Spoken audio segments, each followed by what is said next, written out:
আজ আমরা দেখব পাখিদের তৈরি করা সবচেয়ে নিরাপদ 3টি বাসা। 1 নাম্বার, পেন্ডুলিনি-টাইপ পাখি। এই পাখির বুদ্ধির কাছে এমনকি বিশ্বের সবচেয়ে দক্ষ ইঞ্জিনিয়াররাও হার মানে, কারণ এটি তার বাসার ভেতরে তৈরি করে 2টি আলাদা ঘর। প্রথমটি আসল, যেখানে সে ডিম পারে, আর দ্বিতীয়টি একেবারেই নকল। যখন পাখিটি বাসার ভেতরে থাকে না, তখন সে আসল ঘরটি ভালোভাবে সিল করে দেয় আর নকল ঘরটি খোলা রাখে।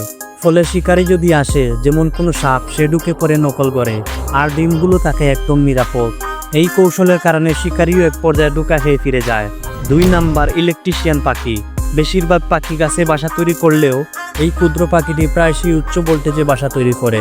যদি আপনার কাছে এটি অদ্ভুত মনে হয়, তাহলে এই অতিথি পাখিটিকে দেখুন, যেটি একটি বন্য মহিষের মাথার উপরে বাসা তৈরি করেছে। 3 নাম্বার, সোয়ালো বার্ড। এই পাখিটি ডালপালা দিয়ে বাসা তৈরি করে না, বরং কাদা দিয়ে বাসা তৈরি করে, যা দেখতে একেবারে প্রাসাদের মতো। গ্রীষ্মকালে তাদের তৈরি বাসা বেশ ঠান্ডা হয়ে থাকে। এই পাখিরা এত বড় বাসা তৈরি করে যে ভিতরে প্রচুর জায়গা থাকে। তাদের বাসা তৈরি হয়ে গেলে তারা প্রবেশের জন্য একটি ছোট্ট গর্ত রেখে যায়।